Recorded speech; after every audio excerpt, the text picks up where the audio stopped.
நாமத்திலே வாழ்த்துதலை ஏறெடுக்கிறேன். ஜெபிப்போம். பரிசுத்த பிதாவே, உம்மை நன்றியோடு துதிக்கிறோம், ஸ்தோத்திரிக்கிறோம்ப்பா. நீ தந்த அந்த நல்ல நேரத்திற்காய் நன்றி அப்பா. இந்த நேரத்துல கூட ஆண்டவரே ஒரு சிறு கூட்டமாய் கூடி உம்மை துதிக்கவும் உம்மை ஆராதிக்கவும் உம்முடைய வார்த்தையை கேட்கக்கூடிய கிருபை தந்திரேன். நன்றி ஏசப்பா, நன்றி. இன்னும் வந்திருக்க ஒவ்வொருவரையும் ஆசீர்வதிங்கப்பா. தகப்பனே, ஒவ்வொருவரோடு கூட உம்முடைய கரம் இருக்கட்டும். ஆண்டவரே, அடையாளை மறைத்து நீங்க வெளிப்படுங்க. உம்முடைய வார்த்தையா இருக்கட்டும். உம்முடைய கரத்துல ஒப்படைக்கிற துதி கன மகிமை எல்லாம் உம்மைக்கே செலுத்துறேன். ஏசு கிறிஸ்து மூலம் ஜெபிக்கிறோம் நல்ல பிதாவே, ஆமென். நாம் இன்னைக்கு சற்று தியானிக்க வேண்டிய வசனம் என்ன அப்படின்னு பார்த்தா, யோவான் எழுதின சுவிசேஷம் 11ஆம் அதிகாரம் எடுத்துக்கலாம். நம்ம எல்லாருக்குமே ஒரு தெரிஞ்ச ஒரு பகுதியில லாசரு மரித்து போயிறார். 4 நாட்களானவர் கல்லறையில இருந்து ஆண்டவர் என்ன செய்றார், வெளியே கொண்டார்ல. மரித்து லாசருவே உயிரோடு எழுப்புறார் ஆண்டவர். 4 நாட்களான மரித்த லாசருவே உயிரோடு எழுப்புறார். அந்த செய்தி. ஆனா இதுல நிறைய விஷயங்கள் இருக்கு. பாத்தீங்கன்னா, அவரு வியாதியா இருக்கிறாரு. சொல்லி அனுப்புறாங்க. ஆனா ஆண்டவர் என்ன செய்றார், தாமதிக்கிறாருல்ல. ஒரு 2 நாள் கூட அங்க இருக்கிறாரு அவரு இருந்த இடத்துல. தாமதித்து அதுக்கப்புறம் தான் வராரு. வராரு. மரியாள் அழுகுறாங்க, மார்த்தா அழுகுறாங்க. அவரும் கண்ணீர் விடுறாருல்ல. அதுக்கப்புறம் அவரை உயிரோட எழுப்புறாரு. அப்ப அதுக்கு முன்னால சில காரியங்கள் நடக்கணும் அப்படின்னு சொல்லிட்டு அவர் என்ன செய்றாரு, விரும்புறாரு. அதுக்காக தான் அவர் என்ன செய்றாரு, அங்க வெயிட் பண்றாரு. ஒரு 4 காரியங்களை நம்ம பார்க்கலாம். நமக்குள்ளேயும் சில கேள்விகள் இருக்கும்ல. ஏன் நம்ம ஜெபிக்கிறோம், ஏன் எனக்கு இப்படி நடக்குது, ஏன் இந்த காரியம் நடக்க மாட்டேங்குது? ஏன்னா எனக்குள்ள அந்த மாதிரி ஒரு கேள்வி எழும்பு. ஆண்டவர் அநேக காரியங்களை இந்த பகுதியில இருந்து கற்றுக் கொடுத்தாரு. அதை நான் உங்களுக்கு சொல்றேன். ஏன், எதுக்கு, ஏன் ஆண்டவரே அப்படின்னு கேள்விகள் இருக்கும்ல. அதுக்குதான் ஃபர்ஸ்ட் என்ன அப்படின்னா, நம்ம அதை வாசிக்கும் போது ஒரு 4 காரியங்கள். ஒன்று, தேவனுடைய மகிமை வெளிப்படணும். 2வது, நாம வெளிச்சத்தின் பிள்ளைகளா இருக்கணும். 3வது, நம்ம விசுவாசத்துல நிலைத்திருக்கக்கூடியவர்களாய், விசுவாசிகமா உடையவர்களாய் காணப்படணும். எல்லாரும் அவருடைய பிள்ளைகளா இருக்கிற எல்லாரும் விசுவாசம் உடையவர்களாய் இருக்கணும். அடுத்தது 4வது என்னன்னா, நாம பெற்றுக்கொண்ட நன்மையை, நாம பெற்றுக்கொண்ட அற்புதத்தை, நம்ம பெற்றுக்கொண்ட அதிசயங்களை, அவர் நமக்குள்ள வாசம் பண்ணுகிறதை நம்ம மற்றவர்களுக்கு சொல்லக்கூடியவர்களாய் காணப்படணும் அப்படின்னு சொல்லிட்டு பார்ப்போம். நம்ம முதலாவது நம்ம வாசிக்கலாம். அந்த யோவான் எழுதின சுவிசேஷம் 11ஆம் அதிகாரம் 1 முதல் 7 வசனங்களை வாசிப்போம். மரியாளும் அவள் சகோதரியாகிய மார்த்தாளும் இருந்த பெத்தானியா கிராமத்தில் உள்ளவனாகிய லாசரு என்னும் ஒருவன் வியாதிப்பட்டிருந்தான். கர்த்தருக்கு பரிமள தைலம் பூசி தன் தலைமயிரால் அவருடைய பாதங்களை துடைத்தவள் அந்த மரியாளே. அவளுடைய சகோதரனாகிய லாசரு வியாதியாய் இருந்தான். அப்பொழுது அவனுடைய சகோதரிகள், ஆண்டவரே, நீர் சிநேகிக்கிறவன் வியாதியாய் இருக்கிறான் என்று சொல்ல அவரிடத்திற்கு ஆள் அனுப்பினார்கள். இயேசு அதை கேட்ட பொழுது, இந்த வியாதி மரணத்துக்கு ஏதுவாய் இராமல் தேவனுடைய மகிமை விளங்குவதற்கு ஏதுவாய் இருக்கிறது. தேவனுடைய குமாரனும் அதனால் மகிமைப்படுவார் என்றார். அடுத்த வசனம், அதுக்கு அடுத்தது. இயேசு மார்த்தாளிடத்திலும் அவளுடைய சகோதரியினிடத்திலும் லாசருவினிடத்திலும் அன்பாய் இருந்தாள். அவன் வியாதியாய் இருக்கிறதற்கான அவர் கேள்விப்பட்ட போது தாம் இருந்த இடத்திலே பின்னும் 2 நாள் தங்கினார்.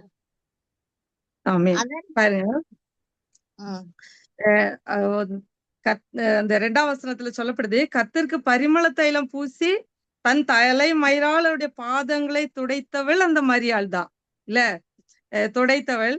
அதே மாதிரி ஆண்டவர் என்ன செய்றாரு அப்படின்னா, 5ஆம் வசனம் சொல்லுது, இயேசு மார்த்தாள் இடத்திலும் அவர்களுடைய சகோதரி இடத்திலும் லாஸ்ட் இடத்துல அன்பா இருந்தார். இன்னைக்கு ஆண்டவர் நம்ம இடத்துல என்ன செய்றாரு, எப்படி இருக்கிறாரு, அன்பா இருக்கிறாருல்ல. அவ பரிமள தைலத்தை அவருடைய பாதத்துல பூசினவா. ஆனா அந்த ஒரு சிச்சுவேஷன் பாருங்க, தன் சகோதரன் வியாதியா இருக்கிறான்னு சொல்லி அனுப்புறாங்க. சொல்லி அனுப்பும்போது ஆள் அவரிடத்திற்கு அதுவும் பாருங்க 3ஆம் வசனம் சொல்லுது, அப்பொழுது அவனுடைய சகோதரிகள், ஆண்டவரே, நீர் சிநேகிக்கிறவன் வியாதியா இருக்கிறான் இல்ல, லாசர் வியாதியா இருக்கிறான்னு சொல்ல, நீர் சிநேகிக்கிறவன் வியாதியா இருக்கிறான் என்று சொல்ல அவரிடத்திற்கு ஆள் அனுப்பினார்கள். இயேசு அதை கேட்ட பொழுது இந்த வியாதி மரணத்துக்கு ஏதுவாயிராமல் தேவனுடைய மகிமை விளங்குவதற்கு ஏதுவாயிருக்கிறாமேன். சகோதரி அவங்க அந்த ஆராதனையில ஃபர்ஸ்ட் பாட்டு அந்த பாட்டு தான் பாடினாங்கல்ல. தேவனுக்கே மகிமை, தெய்வத்திற்கே மகிமை, தேடி வந்து மீட்டவரே உமக்கு மகிமையில ரொம்ப ஃபீல் பண்ண நானும். தேவனுக்கே மகிமையில அப்ப ஆண்டவருடைய நாமம் மகிமைப்படணும்ல. வேதம் சொல்லுது, ஏசாயா 49ஆம் அதிகாரம் 3ஆம் வசனம் வாசிக்கலாம். ஏசாயா 49:3. அவர் என்னை நோக்கி, நீ என் தாசன் இஸ்ரவேலே, நான் உன்னில் மகிமைப்படுவேன் என்றார். ஆமென். ஆமென்.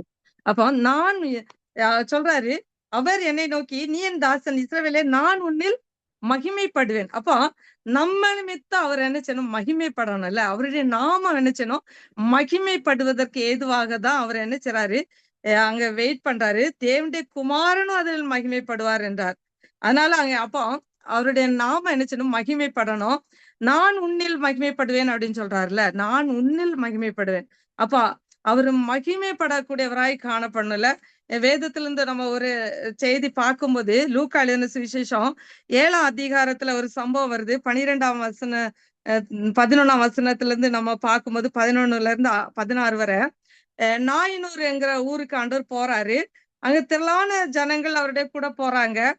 போகும்போது அந்த ஊரின் வாசலுக்கு சமைக்கும் போது மரித்து போன ஒருவனை அடக்கம் பண்ணும்படி கொண்டு வராங்க. அவன் தாய்க்கு ஒரே மகனா இருக்கான். அவளோ அந்த பெண் கைம்பெண்ணா இருந்தா. ஊராரில் வெகு ஜனங்கள் அவளோடு கூட வராங்க இல்ல. அப்போ கர்த்தர் அவளை பார்த்து அந்த லூக்கா 7:13 சொல்லுது, அவள் மேல் மனதுருகி இல்ல. பாத்தீங்கன்னா அந்த அந்த மரித்து போன மகனை எடுத்துட்டு வராங்க. அவர் நிறைய பேர் கூட போறாங்க. அப்ப இவங்களும் அந்த இடத்துக்கு வராங்க. அப்ப ஆண்டவர் அவளை பார்த்து சொல்றாரு, அவள் மேல் மனது, ஏன்னா அவ ஒரு கைம்பெண்ணா இருக்கிறா. அந்த பையன் ஒரே மகன்தான். அப்ப அவள் மேல் மனதுருகி அழாதே என்று சொல்லி கிட்ட பாடை என்ன செய்றாரு? தொட்டாரு இல்ல. அவ போய் எதுவும் கேட்டது மாதிரி எதுவுமே சொல்லல இல்ல. அதுக்கு முன்னால என்ன நடந்துச்சுன்னு ஒண்ணும் சொல்லல. ஆனா அந்த அடக்கம் பண்றதுக்கா எடுத்துட்டு வாராங்க. வரும்போது அவரும் வாராரு. அப்ப அவளை பார்த்துட்டு சொல்றாரு, அந்த பாடையை தொட்டாரு. அதை சுமந்தவர்கள் உடனே நிக்கிறாங்க. அவர் வாலிபனே எழுந்துரு அப்படின்னு சொல்லி உனக்கு சொல்லியிருந்தா, மரித்தவன் எழுந்து என்ன செய்யறான்? உட்கார்ந்து பேச தொடங்குறான். அவன் தாயினிடத்துல ஒப்புவித்தார். அந்த 16ஆம் வசனம் சொல்லுது, எல்லாரும் பயமடைந்து மகா தீர்க்கதரிசியானவர் நமக்குள்ளே தோன்றி இருக்கிறார் என்றும் தேவன் தம ஜனங்களை சந்தித்தார்னு சொல்லி தேவனை மகிமைப்படுத்தார். அப்ப தேவனுடைய நாம அவங்க மகிமைப்படுது இல்ல. அவர் சர்வ வல்லமுள்ள தேவன் இல்ல. ராஜாதி ராஜா ஆண்டவரே. அவர் ஒரு வார்த்தை சொன்னா போதும் இல்ல. வாலிபனே எழுந்துரு அப்படின்னு சொல்றாருல. உடனே எழுந்துரு என்று உனக்கு சொல்லுகிறேன்னு சொன்னோன்னு அவன் எழும்புறான். அப்போ எல்லாரும் பயம் அடைந்து மகா தீர்க்க தரிசனம் நமக்குள்ளே தோன்றி இருக்கிறார் என்றும் தேவன் தம ஜனங்களை சந்தித்தார் என்றும் சொல்லி அவரை மகிமைப்படுத்துறாங்கல்ல. அவருடைய நாம மகிமைப்படணும். அந்த மகிமைப்படுவதற்கு ஏதுவாக தான் என்ன செய்றாரு? சில காரியங்கள் நம்முடைய வாழ்க்கையில என்ன செய்யுது? தாமதமாகுது. நம்ம நினைக்கல. பாத்தீங்கன்னா அன்பா இருக்கிறாருல. அதுவும் சிநேகிதன், உடைய சிநேகிதன், நீ சிநேகிக்கிறவரு வியாதியா இருக்கிறாருன்னு தான் சொல்லி அனுப்புறான். அப்ப எந்த அளவுக்கு அவர் சிநேகமா இருந்திருப்பாருல்ல.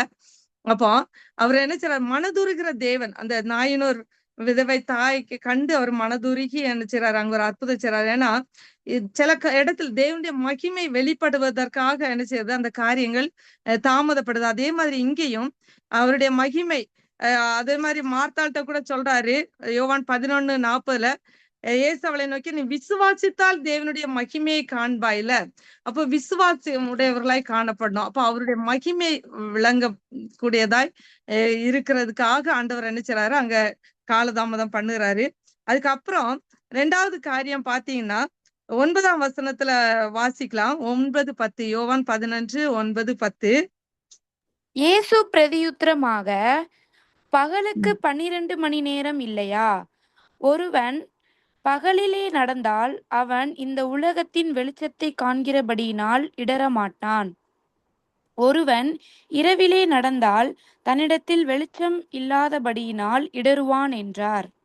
ஆமென். பாருங்க, ரெண்டாவது பாத்தீங்கன்னா இயேசு பிரதித்திரமாக பகலுக்கு 12 மணி நேரம். ஏன்னா 2 நாள் இங்க தங்கி இருக்காங்க. அதுக்கப்புறம் நம்ம மறுபடியும் சீஷர்கிட்ட சொல்றாரு, நம்ம யூதேயாவுக்கு போவோம் வாருங்கள்னு சொல்றாங்க. அதுக்கு சீஷர்கள், ரபி, இப்போ நாம வந்து அங்க போகும்போது யூதர் உம்மை கல்லெறிய தேடினார்களே, மறுபடியும் நீ அவிடத்துக்கு போலாமா அப்படின்னு சொல்றாங்க. அதுக்குதான் ஆண்டவர் சொல்றாரு, இயேசு பிரதித்திரமாக பகலுக்கு 12 மணி நேரம் இல்லையா, ஒருவன் பகலிலே நடந்தால் அவன் இந்த உலகத்தின் வெளிச்சத்தை காண்கிறபடினால் இடற மாட்டான் அப்படின்னு. பாருங்க, ஒருவன் பகலிலே நடந்தால் அவன் இந்த உலகத்தின் வெளிச்சத்தை காண்கிறபடினால் இடற மாட்டான். உலகத்தின் வெளிச்சம் யாரு அப்படின்னா ஆண்டவராய் இயேசு கிறிஸ்து.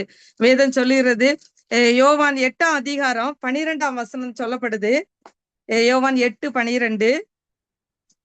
மறுபடியும் இயேசு ஜனங்களை நோக்கி, நான் உலகத்திற்கு ஒளியாயிருக்கிறேன். என்னை பின்பற்றுகிறவன் இருளிலே நடவாமல் ஜீவ ஒளியை அடைந்திருப்பான் என்றார். ஆமென். பாருங்க, இயேசு ஜனங்களை, நான் உலகத்திற்கு ஒளியா இருக்கிறேன், என்னை பின்பற்றுகிறவன் இருளிலே நடாமல் ஜீவ ஒளி அடைந்திருப்பா. அப்போ அவர் எப்படின்னா இந்த உலகத்திற்கு அவர் என்ன செய்யிருக்காரு, ஒளியா இருக்கிறாருல்ல. அப்ப அந்த ஒளியில நடக்கும்போது நாம என்ன செய்ய மாட்டோம், ஒருபோதும் அந்த வெளிச்சத்தை காண்கிறவர்களா இருக்கும்போது நம்ம என்ன செய்ய மாட்டோம், ஒருபோது இடரல் அடைய மாட்டோம்.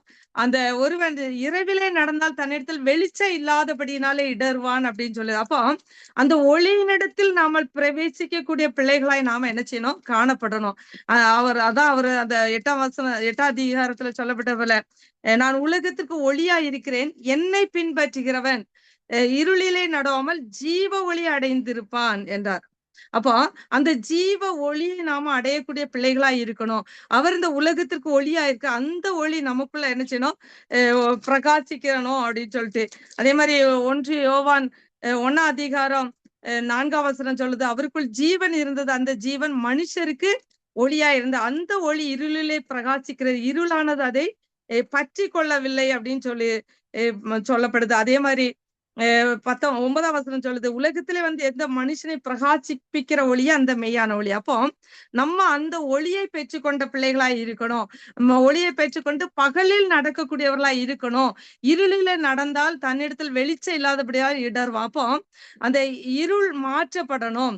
அந்த இருளில நடக்கும்போது இடறி போய் விடுவான். நம்ம ஒருபோது இடறி போய் விடாதபடிக்கு நம்ம வெளிச்சத்தின் பிள்ளைகளாய் எப்போது நடக்கக்கூடியவர்களாய் இருக்கணும். அதே மாதிரி பகலில் நடக்கக்கூடிய பிள்ளைகளாய் நாம இருக்கணும். அவரை பின்பற்றக்கூடிய பிள்ளைகளாய் நாம இருக்கணும் அப்படின்னு சொல்லிட்டு அவரு என்ன செய்யறாருன்னா விரும்புறாரு. அதனாலதான் அந்த அந்த வார்த்தை எங்க சொல்றாரு, ஒருவன் பகலிலே நடந்தால் அவன் இந்த உலகத்தின் வெளிச்சத்தை காணு. உலகத்தின் வெளிச்சம் அவர்தான். நான் இந்த உலகத்திற்கு ஒளியா இருக்கிறேன் அப்படின்னு சொல்றாருல, அவரை பின்பற்றணும். நம்ம அவரை பின்பற்றும் போது நம்ம வெளிச்சத்தின் பிள்ளைகளா இருக்கிறோம். அதே மாதிரி ஏசாயா 9ஆம் அதிகாரத்துல 2ஆம் வசனம் சொல்லப்படுது, இருளில் நடக்கிற ஜனங்கள் பெரிய வெளிச்சத்தை கண்டார்கள், மரண இருளின் தேசத்தில் குடியிருக்கிற மேல் வெளிச்சம் பிரகாசித்தது. அப்போ அந்த வெளிச்சத்துக்குள்ள நம்ம நடக்கக்கூடிய பிள்ளைகளா இருக்கணும். நம்ம பகலுக்குரியவர்களா இருக்கணும். அந்த அந்த இருள் நம்மளை என்ன செய்யக்கூடாது, ஒருபோதும் நம்மளை பற்றி கொள்ளக்கூடாது அப்படின்னு சொல்லப்படுது. அதே மாதிரி இன்னொரு வசனம் சொல்லுது, எபேசியர் 5ஆம் அதிகாரம் 8ஆம் வசனம் சொல்லுது, முற்காலத்தில் நீங்கள் அந்தகாரமாய் இருந்தீர்கள், இப்பொழுதோ கர்த்தருக்குள் வெளிச்சமாயிருக்கிறீர்கள், வெளிச்சத்தின் பிள்ளைகளாய் நடந்து கொள்ளும். முன்னால நம்ம என்ன சொன்னா, அந்தகாரம்னா இருட்டுக்குள்ள இருந்தோம், ஒரு பாவத்துக்குள்ள இருந்தோம் இல்ல, ஆண்டவரை பற்றி நம்ம ரொம்ப அறியாம இருந்தோம்ல. முன்னால நாள்ல என்ன நடந்ததுன்னா, எனக்குள்ள ஒரு இது, நம்ம வந்து கரெக்டா ஆலயத்துக்கு போனோம், பைபிள் வாசிக்கணும், ஜெபிக்கணும், அப்படி இருந்தா மட்டும் போதும் ஆண்டவருக்குள்ள இருக்கிறது அப்படின்னு சொல்லிட்டு. ஆனா திருமணம் முடிஞ்ச பிறகுதான் அநேக காரியங்களை கற்றுக்கொண்டேன். வாழ்க்கையில நம்ம எப்படி எப்படி இருக்கணும், என்னென்ன காரியங்கள் இருக்கணும் அப்படின்னு. ஆண்டவர் அநேக, இந்த வேதத்தை குறித்து அவ்வளோ அறிவு கிடையாது உண்மையில. ரொம்ப ஒரு வாசிக்கிறதா, அத பத்தியான அந்த விளக்கங்கள், மறைப்பொருள், இதை பத்தி எல்லாம் ஆண்டவர் கற்றுக் கொடுத்தாரு. இன்னைக்கு நான் அதனாலதான் வேதம் சொல்லுது, கர்த்தருடைய வேதத்தில் பிரியமா இருந்து இரவும் பகலும் அதை தியானிக்கிற மனுஷன் பாக்கியவான். நம்ம தியானிக்கும் போதுதான் நமக்கு என்ன அநேக காரியங்கள். இப்ப ஒரு வசனம் ஒவ்வொருத்தருக்கும் ஒரு முறை ஆண்டவர் கற்றுக் கொடுப்பாரு, அந்தந்த சூழ்நிலைக்கு ஏற்றவாறு கற்றுக் கொடுப்பாரு. நானும் அநேக கேள்விகள் எனக்கு நாங்க வந்து பிரேயர் பண்றோம் விடிய காலம். அந்த இது 11 o'clock நாங்களும் பண்ணுவோம். அப்ப அதுல என்ன சொன்னா, நிறைய ஹிந்துஸ் இருக்கிறாங்க. ஆண்டவரை பத்தி இன்னும் தெரியணும். சிலவங்க ஹஸ்பண்டுக்கு தெரியாம என்ன செய்றாங்க, ஆண்டவரை ஏற்றுக்கொண்டு பைபிள் வாசிக்க முடியாம, பைபிளை பத்தி இன்னும் அதிக தெரியாம அப்படி இருக்காங்க. அதனால டெஸ்ட் மாதிரி இப்ப யோவான் போயிட்டு இருக்குது. அப்ப இந்த 3 அதிகாரம், இந்த 11 அதிகாரத்தை இது பண்ணும்போது ஒரு ஹிந்து அதை வாசித்துட்டு இருக்கும்போது சொன்னாங்க, அதுல அந்த கண்ணீர் விட்டார், இயேசு கண்ணீர் விட்டார் அப்படின்னு அவங்க சொல்றாங்க. முடிச்சுட்டு எனக்கே கண்ணீர் வந்துச்சு. பாருங்க, ஒரு ஹிந்து நம்ம பிறந்ததுல இருந்து ஆண்டவரை பத்தி அறிஞ்சிட்டு இருக்கோம். ஆனா இன்னும் அந்த உணர்வு இல்லாம இருக்கிறோம்ல. கண்ணீர் வந்துச்சு. அப்ப எந்த அளவுக்கு அவர் அவங்களை நேசிச்சிருக்கிறாரு, அதனால அவர் கண்ணீர் விட்டுருப்பாருல்ல. அப்ப நம்மளாம் ஒண்ணுமே இல்லை அப்படின்னு கேட்டாங்க. அப்ப எனக்கு அப்ப இது தெரியல. அதுக்கப்புறம் தான் நானும் இருந்து அதை தியானிக்க இருக்கும்போதுதான் அநேக காரியங்கள் இதுல தெரிஞ்சிச்சு. அதுக்கு முன்னால என்ன அப்படின்னா, மரித்த லாசருவே உயிர் வியாதியா இருக்கிறாரு, கூப்பிடுறாங்க, ஆண்டவர் வரல, லேட் பண்றாரு, திரும்ப வராரு, வந்து நினைச்சுறாரு 4 நாட்களான பிறகு உயிரோட எழுப்புறாரு. அதான் ஸ்டோரி, அதான் தெரிஞ்சு. ஆனா இதுல பாத்தீங்கன்னா தேவனுடைய மகிமை வெளிப்படணும், நாம வெளிச்சத்து பிள்ளைகளா இருக்கணும். முன்னால் அந்தகாரமா இருந்தாங்க, நம்ம இருளில போய் இடறி போயிடக்கூடாது, இருளுக்குள்ளாய் இருள் நம்மளை சூழ்ந்து விடக்கூடாது அப்படின்னு சொல்லிட்டு அவர் நினைச்சுறாரு, நினைக்கிறாரு. நம்ம அப்ப முன்னால நம்ம அந்தகாரத்தின் பிள்ளைகளா இருந்த, இப்போ வெளிச்சத்தின் பிள்ளைகளாய் மாற்றப்பட்டதுல ஒளி. நான் உலகத்திற்கு ஒளியா இருக்கேன், என்னை பின்பற்றுகிறவன்ல அவரை பின்பற்றுகிற பிள்ளைகளாய் நம்ம ஆன பிறகு நம்ம எப்படிப்பட்டவர்களா இருக்கணும் அப்படின்னு அவர் விரும்புறாரு. 1 தெசலோனிக்கேயர் 5ஆம் அதிகாரம் 5ஆம் வசனத்திலிருந்து 8ஆம் வசனம் வரை வாசிக்கலாமா? 1 தெசலோனிக்கேயர் 5ஆம் அதிகாரம் 5ஆம் வசனத்திலிருந்து 8ஆம் வசனம் வரை. நீங்கள் எல்லாரும் வெளிச்சத்தின் பிள்ளைகளும் பகலின் பிள்ளைகளுமாய் இருக்கிறீர்கள்.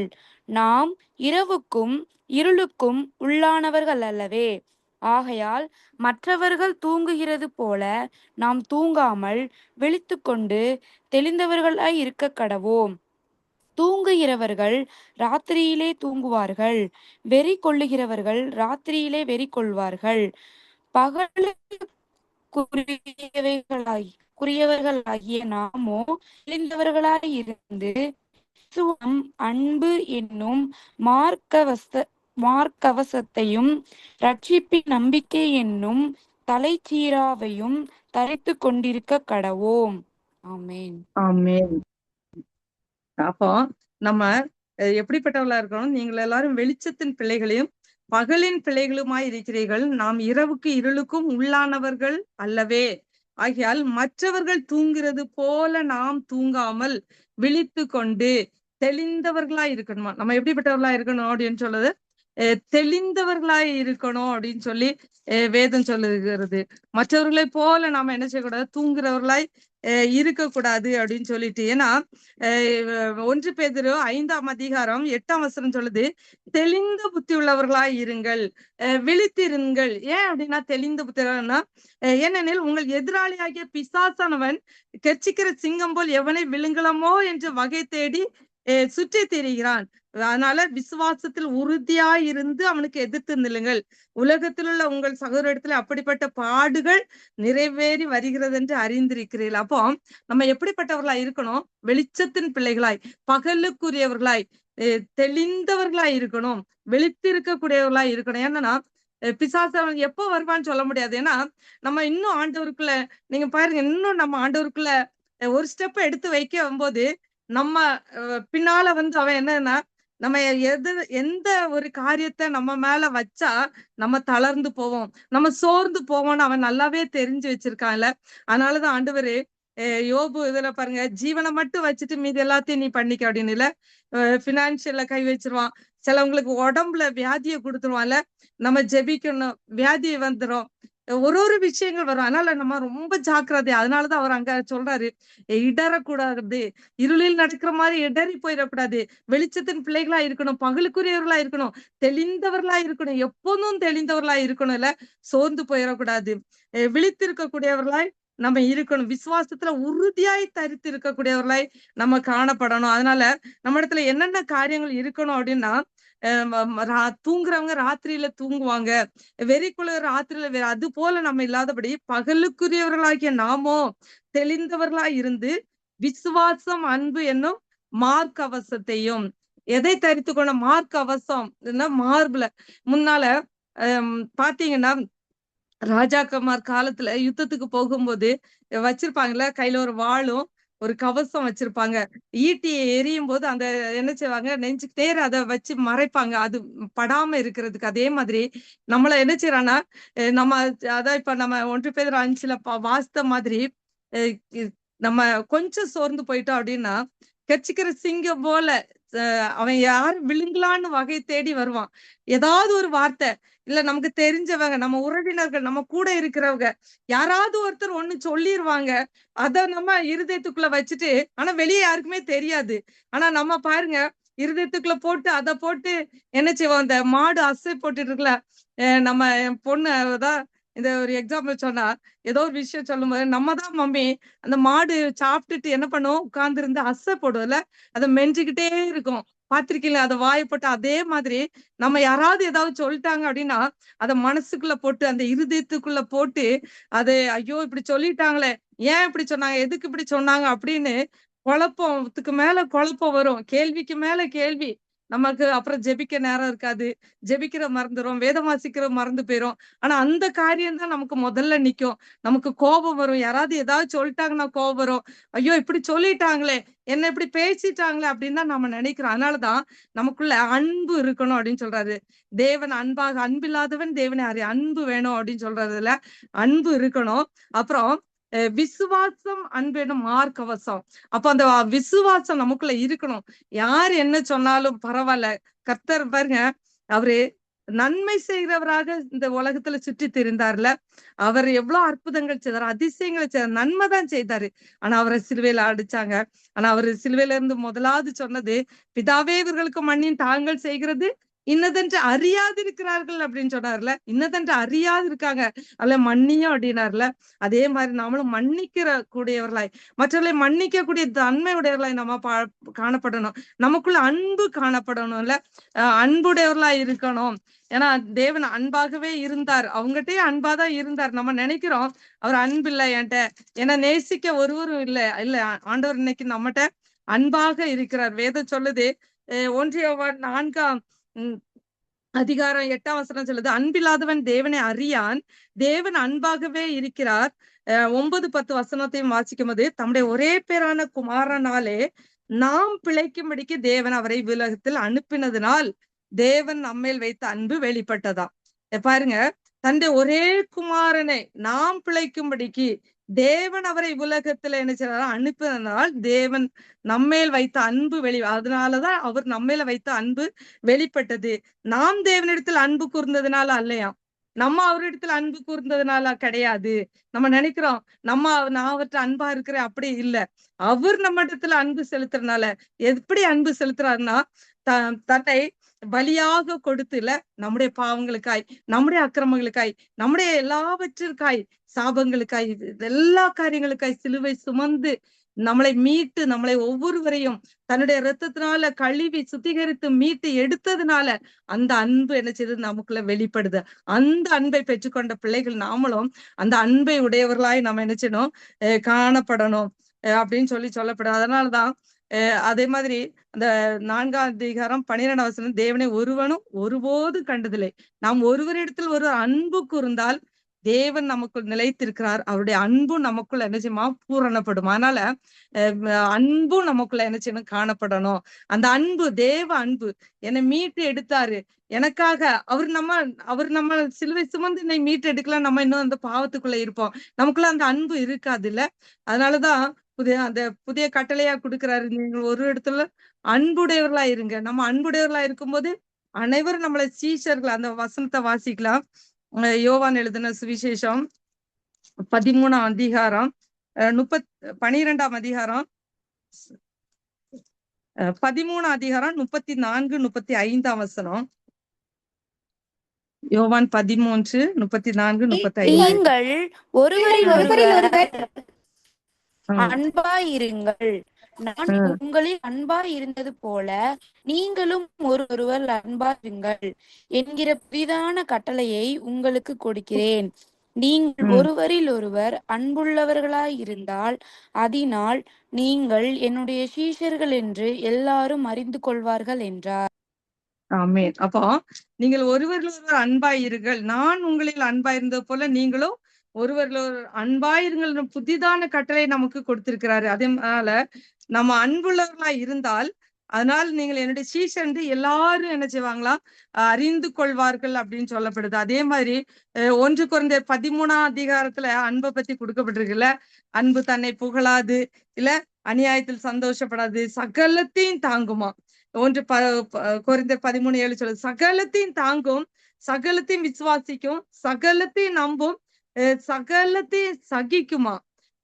அதே மாதிரி 4ஆம் வசனம் சொல்ல, அன்பு நீடிய சாந்தமும் தயம் உள்ளது, அன்புக்கு பொறாமை இல்லை, அன்பு தன்னை புகழாது, இருமாப்பா இராது, அயோக்கியமானதை செய்யாது, தற்பொழிவை நாடாது, சினமடையாது, தீங்கு நினையாது, அநியாயத்தில் சந்தோஷப்படாமல் எதுல சந்தோஷப்படுமா, சத்தியத்தில் சந்தோஷப்படும். அதே மாதிரி நம்ம மனுஷர் பாசையில பேசினாலும் தூதர் பாஷை என்ன பேசினாலும் அன்பு நம்மகிட்ட இல்லைன்னா சத்தமிடுகிற வெண்கலம் போலவும் ஓசையிடுகிற கைத்தாளும் போலவும் இருப்பேன். அது மாதிரி தீர்க்க தரிசன வருத்தவுடையவனா இருந்து சகல ரகசியங்களையும் சகல அறிவையும் அறிந்தாலும் மலைகளை பேர்க்கத்தக்க சகல விசுவாசம் உள்ளவனா இருந்தா அன்பு எனக்கு நான் ஒண்ணுமே இல்லை அப்படின்னு இருக்கு.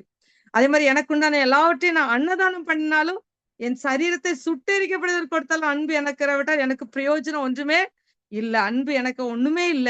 அப்போ அதனாலதான் அதுல சொல்லப்படுது நம்ம எப்படிப்பட்டவர்களா இருக்கணும் அப்படின்னா, நம்ம அன்பு விசுவாசம் என்னும் மார்க்க அவசம் இல்ல.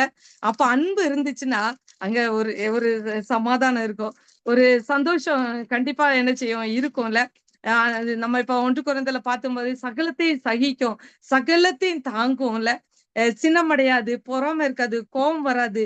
ஆனா அப்ப அந்த தேவ அன்பு நமக்குள்ள என்ன செய்யணும், வரணும்ல, அன்பு ஊற்றப்படணும் இல்ல, அந்த அன்பு உடையவர்களா இருக்கணும். அன்பு என்னும் மார்க்கவசம் நமக்குள்ள காணப்படணும். அது மாதிரி விசுவாசம் அன்பு என்னும் மார்க்கவசத்தையும் ரட்சிப்பின் நம்பிக்கை என்னும் தலைச்சீராவையும் தரித்து கொண்டிருக்க கடவோம். ஆமென். பாருங்க, ரட்சிப்பின் நம்பிக்கை, எப்போதும் தேவன் மேல நம்பிக்கை உடையவர்களா இருக்கணும். எரேமியா 17:7 சொல்லுது, கர்த்தர் மேல் நம்பிக்கை வைத்து கர்த்தரையே தன் நம்பிக்கையாய் கொண்டிருக்கிற மனுஷன் பாக்கியவான் அப்படின்னு சொல்லிடுது இல்ல. அதே மாதிரி ரட்சிப்புடையவர்களா இருக்கணும். நம்ம ரட்சிக்கப்பட்ட இல்ல ஒன்று நம்ம ஆண்டவருக்குள்ள அவர் நம்மளை மரித்து உயிர் தெழுந்து நமக்காக சிலுவை சுமந்து நம்மளை மீட்டு எடுத்து அவரும் மரித்து உயிர்த்து எழுந்தார்ல, உயிர்த்தெழுந்து இன்னைக்கு ஜீவனோடு இருக்கிறாருங்கிற விசுவாசம் நமக்குள்ள வரணும். அந்த விசுவாசம் வரணும். இப்ப நம்ம என்ன செய்யறோம்னா, நம்முடைய விசுவாசம் எப்படிப்பட்டதா இருக்குது, இன்றைக்கு நம்ம ஒரு காரியத்துக்காக நம்முடைய தேவைக்காக, இன்னைக்கு என்னைய நான் சொல்றேன், என்ன தேவைக்காக ஜெபிக்கிறேன், நடந்துச்சு அப்படின்னா நான் உடனே சாட்சி சொல்றேன், சந்தோஷப்படுறேன்ல. சில காரியங்கள் எனக்கு நடக்கல அப்படின்னா நான் சோர்ந்து போயிடுறேன். எனக்குள்ள கேள்விகள் வந்துடுதுல, ஏன் எனக்கு நடக்க மாட்டேங்குது, ஏன் ஆண்டவரே எதுக்கு நடக்க மாட்டேங்குது, ஏன் எனக்கு இப்படி நடக்குது, எனக்கு மட்டும் ஏன் அப்படி நடக்குன்னு இல்ல. ஆண்டவர் நம்ம எப்போதும் ஆபகுக் தீர்க்கதரிசி சொல்றாரு பாருங்க, எவ்வளவு தைரியம், அத்திமரம் துளிர் விடாம போனாலும் திராட்சை செடி பலம் கொடாம போனாலும் நான் கர்த்தருக்குள் மகிழ்ச்சியா இருப்பேன்னு சொல்றாருல. நம்ம அப்படி மகிழ்ச்சியா இருக்கிறோமா? ஏன்னா அந்த விசுவாசம், எப்படிப்பட்ட விசுவாசம் நமக்குள்ள இருக்கணும் அப்படின்னு சொல்லி ரோமர் 10ஆம் அதிகாரம் 9-10 வசனத்தை வாசிக்கலாமா? ரோமர் 10ஆம் அதிகாரம் 9-10 வசனங்கள். என்னவென்றால், கர்த்தராகிய இயேசுவை நீ உன் வாயினாலே அறிக்கையிட்டு தேவன் அவரை மரித்தோரிலிருந்து எழுப்பினார் என்று உன் இருதயத்திலே விசுவாசித்தால் ரட்சிக்கப்படுவாய். நீதியுண்டாக இருதயத்திலே விசுவாசிக்கப்படும், ரட்சிப்புண்டாக வாயினாலே அறிக்கை பண்ணப்படும். ஆமென். பாருங்க, என்னவென்றால் கர்த்தராகிய இயேசுவை நீ உன் வாயினாலே அறிக்கையிட்டு தேவன் அவரை மரித்தோரிலிருந்து எழுப்பினார் என்று உன் இருதயத்திலே விசுவாசித்தால் ரட்சிக்கப்படுவாய். எங்க விசுவாசிக்கணும்? இருதயத்துல வரணும். இருதயத்துக்குள்ள அந்த விசுவாசம் வரணும். எப்படி வரணும்? நம்ம உன் கர்த்தராகிய இயேசு உன் வாயினால் அறிக்கையிட்டு தேவன் அவரை மரித்தோர்ந்து எழுப்பினார் என்று, மரித்து உயிர்த்து எழுந்து ஜீவனோடு இருக்கிறார் என்று நம்ம இருதயத்துக்குள்ள விசுவாசிக்கணும். அப்போ ரட்சிக்கப்படுவாய். அடுத்தது சொல்லுது நீதி உண்டாக. ஏன்னா வேதம் சொல்லுகிற முதலாவது தேவனுடைய ராஜ்யத்தை அவருடைய நீதியும் தேடுங்கள், அப்பொழுது இவைகளெல்லாம் உங்களுக்கு கூட கொடுக்கப்படும். ஆனா நம்ம அதை தேடுறோம். ஆண்டவரே, நான் நீதி என்பது தேவனுடைய ராஜ்யம் என்பது புசிப்பு குடிப்பு அல்ல. ரோமர்ல சொல்லப்படுது அது அது நீதியும் சமாதானமும் பரிசுத்தாவினால் உண்டாது சந்தோஷம் அப்படிங்கிறது. நீதி சமாதானம் பரிசுத்த ஆவினால் உண்டாது சந்தோஷம் அப்படின்னு சொல்லப்படுது. அதை நாம பெற்றுக்கொண்ட பிள்ளைகளா இருக்கணும். அதனால அதை தேடுங்க, மத்தது ஆட்டோமேட்டிக்கா வந்துடும். ஆனா நாம நினைச்சிரோம் உலக பிரகாரமான காரியத்தை தான் தேடிட்டு இருக்கோம்ல, இது நமக்கு கிடைக்கலன்னு நம்ம சோர்ந்து போயிடும், ஐயோ அப்படின்னு கலங்கி போய் நிக்கிறோம். இல்ல நம்ம எப்போ என்ன சொல்லணும், அறிக்கை இடணும். மரித்து உயிர்த்தெழுந்து ஜீவனோடு என் தகப்பன் இருக்கிறார் என்று நம்ம இருதயத்துக்குள்ள விசுவாசிக்கும் போது நம்ம ரட்சிக்கப்படுவோம். அதே மாதிரி நீதி உண்டாக இருதயத்துல விசுவாசிக்கணும், ரட்சிப்பு உண்டாக வாயினால அறிக்கை செய்யணும். நம்ம எப்போ சோர்ந்து போயிடக்கூடாது. நமக்கு ஒரு சோர்வு வரும்போது சொல்லணும், என் தகப்பன் உயிரோட இருக்கிறார், ஜீவனோட இருக்கிறார், எனக்காக மரித்து உயிர் தெழுந்து ஜீவனோட இருக்கிறான்னு நம்ம அறிக்கை இடக்கூடவர்களா இருக்கணும். சிஎஸ் சர்ச்சில் பாருங்க, அந்த விசுவாச பிரமாணம் சொல்றோம் பாருங்க, நம்ம எப்படி சொல்றோம் அந்த விசுவாசம், அதுதான் அறிக்கை இடுறது. அதுல எத்தனை தடவை, ஒரு 4 தடவை வரும் விசுவாசிக்கிற அவர் மரித்து உயிர் தெழுந்தார் அப்படின்னு சொல்லிட்டு அதை படிச்சு பாருங்க. அதுதான் அறிக்கை இடுறது. நம்ம அறிக்கை இட்டுட்டே இருக்கணும். அறிக்கை இட்டுட்டே இருக்கும் போது அந்த விசுவாசம் நம்ம ரட்சிப்பு முடிவு, வேதம் சொல்லுது முடிவு பரிந்த, மத்தேயு 22:10 சொல்லப்படுது, முடிவு பரிந்த நிலைத்து நிற்கிறவன் தான் ரட்சிக்கப்படுவான். எல்லாரும் சிலவங்க கேட்பாங்க, சில பாஸ்டர்ஸ் கேட்பாங்க, ரட்சிக்கப்பட்டீங்க, எல்லாருமே ரட்சிக்கப்பட்டிருக்கோம், எல்லாரையும் நம்ம மீட்டு எடுத்திருக்காரு, நமக்காக சிலுவை சுமந்து ரத்தத்தை சிந்தி மீட்டு எடுத்திருக்கிறாரு, நம்ம ரட்சிக்க. ஆனா முடிவு பரியந்தம் நம்ம பெற்றுக்கொண்டதை காத்து கொள்ளணும். இல்ல நல்ல போராட்டத்தை போடான்னு விசுவாசத்தை காத்துக்கொண்டே இது மாதிரி நீதி ஜீவி கிரீடம் எனக்கா வைக்கப்பட்டிருக்கு இல்ல. அப்போ நம்ம அந்த விசுவாசத்தை முடிவு பரிந்தால நிலைத்து அந்த ரட்சிப்பை காத்து கொள்ளக்கூடியவர்களாய் இருக்கணும். நம்ம உண்மைக்குரிய காரியத்துக்காக நம்ம என்ன செய்யறோம், சில சமயம் கவலைப்பட்டு என்ன செய்யறோம், அந்த காரியம் கிடைக்கல அப்படின்னு சொல்லிட்டு வருத்தப்படுறோம்ல. வேதம் சொல்லுது இம்மைக்குரிய காரியத்துக்காக நம்ம வருத்தப்பட்டு நின்னோம் அப்படின்னா நம்ம பரிதபிக்க கூடியவர்களாய் காணப்படுவோம் அப்படின்னு சொல்லப்படுது. அப்போ நம்ம இருதயத்துக்குள்ள என்ன இருக்கணும், அன்பு இருக்கணும், தேவ அன்பு நமக்குள்ள ஊற்றப்படணும். அடுத்தது அந்த விசுவாசம் என்னும் மார்க்கவசம் இருக்கணும். அடுத்தது ரட்சிப்பு நம்பிக்கைன்னு தலைச்சீரா. இன்னைக்கு ஒரு பைக் ஓட்டிட்டு போகும்போது ஹெல்மெட் போட்டுட்டு போறாங்கல்ல, தலைச்சீரா ஹெல்மெட். இப்போ ஒரு ஆக்சிடென்ட் ஆயிடுச்சு, ஹெல்மெட் போட்டிருந்தாருன்னா சொல்லுவாங்க தப்பிச்சாரு ஹெல்மெட் போட்டனால. சிலவங்க பாத்தீங்கன்னா தலையில அடிபட்டுச்சு, என்ன அப்படின்னா ஹெல்மெட் போடல அப்படின்னு. அதே மாதிரிதான் நமக்கு அந்த ஹெல்மெட் மாதிரி அந்த ரட்சிப்பு எப்போது நம்ம கூட இருக்கணும். முடிவு பரியந்தம் நிலைத்து நிற்கிறவன் தான் ரட்சிக்கப்படுவான்னு வேத சொல்லிடுற. முடிவு பரியந்தம் அதை காத்துக்கொள்ளணும். அதனால அறிக்கைட்டுட்டே இருக்கணும். அந்த விசுவாசம் நமக்குள்ள இருக்கணும். நம்ம அன்பு, தேவ அன்பு இருக்கணும். அந்த ரட்சிப்பை உடையவர்களா இருக்கணும். அதே மாதிரி நம்பிக்கை இருக்கணும். எந்த நேரத்திலையும் கர்த்தர் என்னோடு கூட இருக்கிறார். வேதம் சொல்லுது சங்கீதம் 46:1, தேவன் நமக்கு அடைக்கலும் பலனும் ஆபத்து காலத்துல அனுகூலமான துணையா இருக்கிறார். மலைகள் நடு சமர்த்தத்தில் சாய்ந்து போனாலும் சரிதான், என்ன நடந்தாலும் சரிதான், அது நாம் பயப்படேன் அப்படின்னு சொல்லிட்டு அதுக்கப்புறம் அந்த அதுல இடையில ஒரு வசனத்துல வரும், தேவன் அதன் நடுவில் இருக்கிறாரு, அது அசையாது. இல்ல பாத்தீங்கன்னா தானியல் கூட சிங்கத்தின் கெபியில போட்டிருக்கும் போது தானியல் 6 அதிகாரத்துல தானியல் சொல்றாரு, தேவன் பேரில் விசுவாசமா இருந்ததனால், விசுவாசித்திருந்தபடினால் அவனில் ஒரு சேதமும் காணப்படல. நம்முடைய விசுவாசம் எப்படி இருக்குல்ல, நம்ம சோர்ந்து போயிடுவோம்ல. இல்ல அந்த விசுவாசத்துல நம்பிக்கையோடைய இவர்களாய் நாம என்ன சொல்லணும், தேவன் பேர்ல அந்த நம்பிக்கை இருக்கணும். கர்த்தர் எனக்கு செய்வார், கர்த்தர் எனக்கு சகாயர், நான் பயப்படேன், மனுஷன் எனக்கு என்ன செய்வான் அப்படின்னு அந்த நம்பிக்கை உடையவர்களாய் நாம காணப்படும். அந்த நம்பிக்கையினும் தலைச்சீராவையும் ரட்சிப்பின் நம்பிக்கையினும் தலைச்சீராவையும் தரித்து கொண்டு வெளிச்சத்தின் பிள்ளைகளாய் நம்ம இருக்கணும். ஒருபோதும் நம்ம என்ன செய்யக்கூடாது, இடறி போய் விடக்கூடாது. ஒளியின் பிள்ளைகளாய் இருக்கணும். அதனாலதான் அவர் சொல்றாரு, இந்த உலகத்தின் வெளிச்சத்தை காண்படியாக இடற மாட்டான். ஒரு இரவிலே நடந்தால் தன்னிடத்தில் வெளிச்சம் இல்லாதபடினால் இடறுவான். இந்த வெளிச்சம் நமக்குள்ள இல்லாதபடினாலதான் நம்ம நினைச்சிரோம் இடறி போயிரும். ஒருபோதும் அந்த இடறி போய் விடாதபடிக்கு, இருளுக்குள்ள போய் விடாதபடிக்கு, இருளின் பிள்ளைகளாய் போய் விடாதபடிக்கு, அந்தகாரத்தின் பிள்ளைகளாய் போய் விடாதபடிக்கு, ஒளியை பின்பற்றக்கூடிய பிள்ளைகளாய், ஒளியில நடக்கக்கூடிய பிள்ளைகளாய், தெளிந்தவர்களாய் இருக்கணும். அன்பு, விசுவாசம் என்னும் மார்க்கவசத்தை உடையவர்களாய் இருக்கணும். ரட்சிப்பு, நம்பிக்கை என்னும் தலைச்சீராவை தரித்து கொண்ட பிள்ளைகளாய் நாம காணப்படணும் அப்படின்னு சொல்லிட்டு விரும்புறாரு. அடுத்தது 3வது காரியம் பாத்தீங்கன்னா, யோவான் எழுதின சுவிசேஷம் 11ஆம் அதிகாரம் 15ஆம் வசனத்தை வாசித்தோம்னா, நான் அங்கே இராததினால் நீங்கள் விசுவாசம் உள்ளவர்கள் ஆகிறதுக்கு ஏது உண்டென்று உங்கள் நிமித்தம் சந்தோஷப்படுகிறேன். இப்பொழுது அவனிடத்திற்கு போவோம் வாருங்கள் அப்படிங்கிறாரு. தன்னுடைய சீஷர்களை குறித்து சொல்றாரு. விசுவாசம், நான் அங்கே இராததினால் நீங்கள் விசுவாசம் உள்ளவர்கள் ஆகிறதற்கு ஏது உண்டென்று. இப்போ அவர் அந்த வியாதிப்பட்டு வந்திருந்தாருன்னா அந்த வீட்டுல உள்ளவங்களுக்கு மட்டும்தான் தெரியும் ஆண்டவர் சுகத்தை கொடுத்தாருன்னு இல்ல. அவருடைய சீஷர்கள் கூட இருக்கிறாங்க. நம்ம சில அநேக காரியங்கள்ல பாக்குறோம். சீஷர்களுடைய விசுவாசத்தை ஆண்டவர் அற்ப விசுவாசியே அப்படின்னு கேட்கிறாருல, விசுவாசம் இல்லாத சந்ததியே அப்படின்னு கேட்கிறாங்கல்ல. மார்க் 9ஆம் அதிகாரத்துல கூட நம்ம பார்க்கும்போது அங்க ஊமையான ஒரு ஆவி பிடித்த ஒரு மகனை அங்க கூட்டிட்டு வராங்க. அவனை எங்க பார்த்தாலும் அதை அலைக்கழிச்சு அவனை நுரத்தள்ளி பல்லு கடித்து அவன் சோர்ந்து போறான். அவனை துரத்து விடும்படி சீஷர் இடத்துல கேட்டேன், அவர்களால் கூடாமற் போயிடுச்சு அப்படின்னு சொல்லிட்டு அந்த தகப்பனார் சொல்றாரு ஏசுகிட்ட வந்து, உம்முடைய சீஷர்களால் அது கூடாமற் போயிடுச்சு அப்படின்னா. அப்பதான் அவர் மார்க் 9:19 சொல்லாரு, அவர் பிரதியுத்தரமாக, விசுவாசம் இல்லாத சந்ததியே, எது வரைக்கும் நான் உங்களோடு இருப்பேன், எது வரைக்கும் உங்களிடத்தில் பொறுமையா இருப்பேன், அவனை இடத்துல கொண்டு வாருங்கள் அப்படின்னு சொல்றாரு.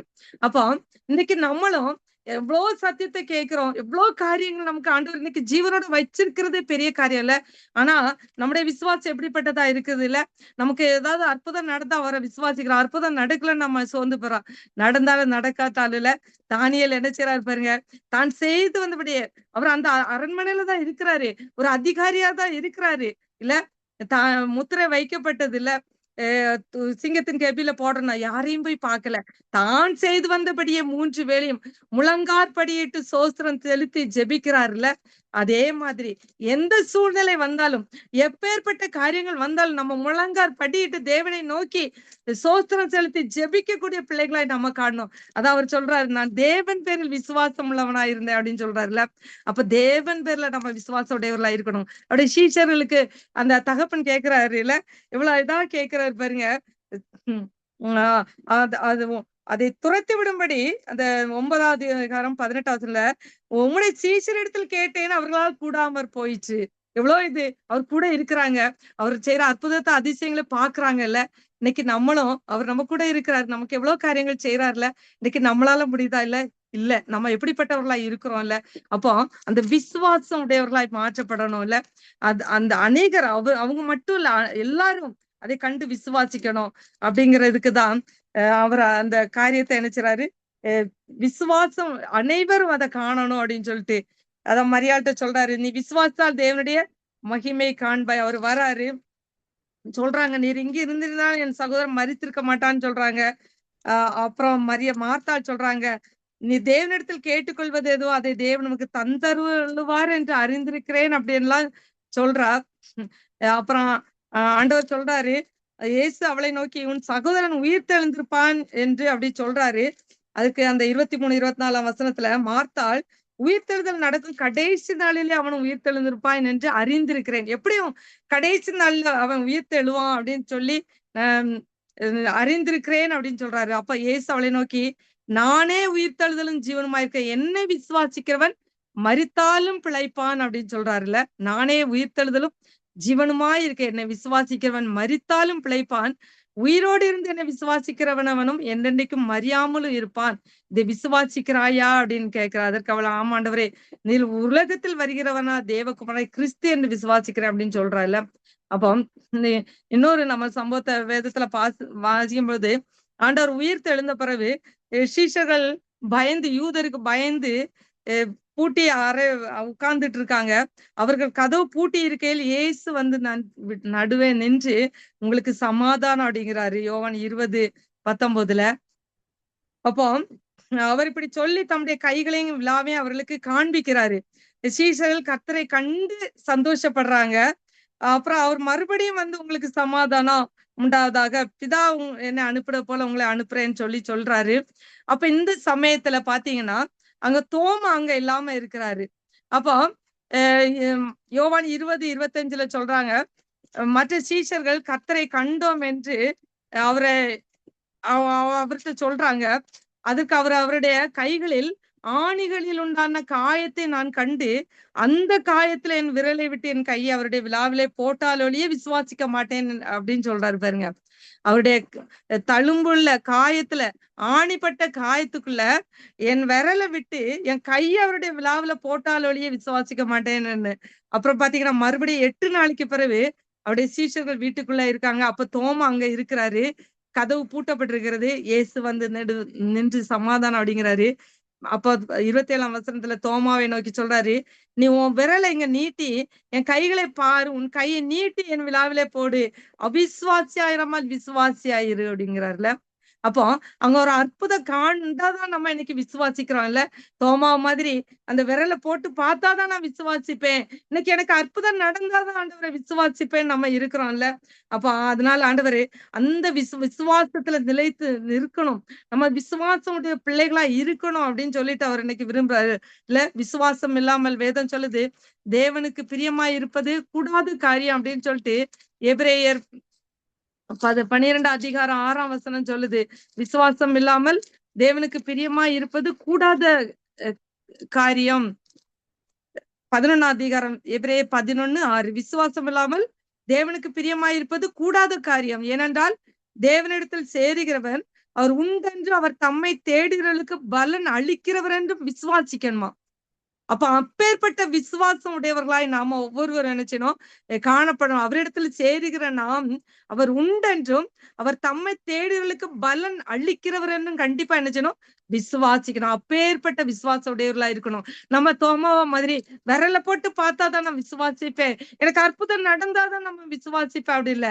அவரிடத்தில் சேருகிறவனும் அவர் என்னோடு கூட இருக்கிறார். நான் முதல்ல சொன்ன மாதிரி அவர் எனக்காக மரித்து உயிர்த்து 3ஆம் நாள் உயிர் தெளிந்து ஜீவனோடு இருக்கிறார் என்கிற விசுவாசம் நம்ம இருதயத்துக்குள்ள வரணும். அது வாய்நாள் அறிக்கையிடக்கூடிய பிள்ளைகள் அப்பேற்பட்ட விசுவாசம் உள்ளவரா இருக்கணும். அதான் அவர் பிற சொல்றாரு தோமாட்ட, நீ என்னை கண்டதுனால விசுவாசாய், காணாதிருந்து விசுவாசிக்கிறவர்கள் பாக்கியவான்கள். பாருங்க, காணாதிருந்து விசுவாசிக்கிறவர்கள் பாக்கியவான்கள் அப்படின்னு சொல்லிட்டு கடைசி வசனம் சொல்லுது, இயேசு தேவனுடைய குமாரனாய் கிறிஸ்து என்று நீங்கள் விசுவாசிக்கும்படியாகும், விசுவாசித்து அவருடைய நாமத்தினாலே நித்திய ஜீவனை அடையும்படியாக இவைகள் எழுது. அப்ப நம்ம விசுவாச அந்த நித்திய ஜீவனை, விசுவாசத்தின் நிமித்தம் அந்த நித்திய ஜீவனை பெற்றுக் கொள்ளணும். அதற்காகவும் தான் அவர் என்ன செய்றாரு, தாமதப்படுத்துறாரு. அதுக்கப்புறம் பாத்தீங்கன்னா அங்க வராரு, அந்த கல்லை எடுத்து போட சொல்றாரு இல்ல. இன்னைக்கு நம்முடைய வாழ்க்கையிலும் சில கல் அடைக்கப்பட்டிருக்குது. சில ஆசீர்வாத தடையாக சில கற்கள் காணப்படுது. அந்த அடைக்கப்பட்ட கல் இல்ல, சாராளுடைய கற்ப அடைக்கப்பட்டிருந்து இல்ல, அந்த கல் எடுத்து போட சொல்றாரு இல்ல. நம்முடைய வாழ்க்கையிலும் பாவ கல்கள், சில கல்கள் நம்முடைய ஆசீர்வாத தடையா இருக்கிற கற்களை ஏசுவிட்டு ஆண்டவரை எடுத்து போடுங்கப்பா அப்படின்னு சொல்லி கேட்போம். அடுத்தது பாத்தீங்கன்னா உரத்த சத்தமிட்டு கூப்பிடுறாரு, ஆசிரியே வெளியே வா அப்படின்னு. வெளியே வராரு. பாத்தீங்கன்னா தலை முதல் கால் வர பிரேத சிலையினால் சுற்றப்பட்டு இருக்கிறாரு அப்படின்ல. அதை கட்ட அவிழ்த்து விடுங்கன்னு. இன்றைக்கு நமக்கும் சில காரியங்கள் கட்டப்பட்ட நிலைமையில இருக்காண்டவரு, அந்த கட்டுகள் அவிழ்க்கப்படணும்ல. பாவ கட்டு, சாப கட்டு, பில்லிசினிய கட்டுகள், தரித்திரத்தின் கட்டுகள் அல்ல நம்ம கட்டப்பட்டிருந்தோம்னா அந்த கட்டுகள் அவிழ்க்கப்படணும். அந்த கட்டுகள் அவிழ்க்கப்படும் போதுதான் நம்ம தேவனுடைய மகிமையை காண முடியும். அநேகருக்கு நம்ம சாட்சியை சொல்ல முடியும்ல, நம்ம விடுதலை பெற முடியும்ல. அந்த கட்டுகள் நம்மளை விட்டு அவிழ்க்கப்படணும். அடுத்ததுதான் பாருங்க, அப்பொழுது யோவான் 11:45 அப்பொழுது மரியாளிடத்தில் வந்திருந்து இயேசு செய்தவளை கண்டவர்களை யூதர்களில் அநேகர் அவரிடத்தில் விசுவாசம். அப்போ இன்னைக்கு நான் ஃபர்ஸ்டே சொன்னேன், நான் உன்னில் மகிமைப்படுவேன் அப்படிங்கிறார்ல. அப்போ நம்மளுமித்த அவர் மகிமைப்படுவோம். அநேகர் நம்ம கூட இருக்கிறவங்க, நம்மளை சுற்றி இருக்கிறவங்க தேவன் நமக்கு செய்யற நன்மையை கண்டு, தேவன் நமக்கு செய்யற அற்புதத்தை கண்டு அநேகர் தேவன் பேர்ல விசுவாசமானவர்கள் பாருங்க. மரியாளோடு கூட இருந்த அநேகர் தேவன் பேர்ல என்ன ஆனாங்களாம்? விசுவாசம் உள்ளவர்கள் ஆனார்கள். நம்ம நிமித்தம் அநேகர் இன்னைக்கு விசுவாசம் உடையவர்களாய் காணப்படணும். வெளிச்சத்தின் பிள்ளைகளாய் மாற்றப்படணும். நான் ஒளியின் பிள்ளைகளா இருக்கணும். இருளில நடந்து இடறி போய் கூடாது. அதுக்காக தான் நம்ம ஒவ்வொரு ஆண்டவர் என்ன செய்யிருக்காரு? தெரிந்து எடுத்து இருக்கிறாரு. நம்ம ஒவ்வொருத்தரும் தெரிந்து கொண்டு பாத்திரம். அதனாலதான் இன்னைக்கு நம்முடைய வாழ்க்கையில அநேக பிரச்சனைகள், பிரயாசங்கள், பாடுகள். நம்ம ஜெபிக்கிறோம், வேதவாசிக்கிறோம், ஆண்டவரை தேடுறோம். சிலவங்க சொல்லுவாங்க, ஆண்டவரை தேடுறீங்க ஏன்னு? இல்ல, நம்ம அந்த உபத்திரத்தின் வழியா கடந்து போகும்போதுதான் நம்ம சாட்சியா நிக்க முடியும். நம்ம நிமித்தம் அநேகர் விசுவாசிக்கப்படணும், தேவனுடைய நாமம் மகிமைப்படணும். அதுக்கு அடுத்தது பாருங்க, 36ஆம் வசனம். அவர்களில் சிலர் பரிசேயரிடத்தில் போய் இயேசு செய்தவைகளை அவர்களுக்கு அறிவித்தார்களாம். பரிசேயரிடத்தில் போய் இயேசு செய்தவைகளை அறிவித்தார்களாம். அப்போ ஆண்டவர் செய்த நன்மையை நாம என்ன செய்யணும்? அறிவிக்கக்கூடியவர்களா இருக்கணும். நம்ம மட்டும் அது பெற்றுக்கொண்டதா இருக்கக்கூடாது. நம்மளை சுற்றியுள்ளவர்களும் அதை காணணும். அது போல நம்ம மற்றவர்கள் பரிசேயர் இடத்துல போய் அவர்கள் அறிவித்தது போல நம்மளும் அறிவிக்கணும். வேதம் சொல்லுது, மத்தேயு 28:19 சொல்லுது, ஆகையால் நீங்கள் புறப்பட்டு போய் சகல ஜாதிகளையும் சீஷராக்கி பிதா குமாரன் பரிசுத்தாவின் நாமத்தினால் அவர்களுக்கு ஞானஸ்நானம் கொடுத்து நான் உங்களுக்கு கட்டளையிட்ட யாவையும் அவர்கள் கை கொள்ளும்படி அவர்களுக்கு உபதேசம் பண்ணுங்கள். இதோ உலகத்தின் முடிவு பரியந்த சகல நாட்கள் நான் உங்களுடனே கூட இருக்கிறேன் என்றார். ஆமென், ஆமென். அப்போ நம்ம மற்றவர்களுக்கு சொல்லக்கூடியவர்களாய் மாற்றப்படணும். தேவனுடைய மகிமை, தேவன் நமக்கு செய்த நன்மைகளை, தேவன் நமக்கு செய்த அற்புதங்களை, அதிசயங்களை மற்றவர்களுக்கும் சொல்லி அவர்களும் நம்ம சகல ஜாதிகளையும் நம்ம சீஷர். முதல்ல சொன்னோம், உன்னிடத்துல அன்பு கூறுவதில்ல, பிறனிடத்துல அன்பு கூறணும். நம்ம அன்பு கூறும்போது நம்மளை சீஷர்கள், நம்ம சீஷராக்கப்படுறோம்.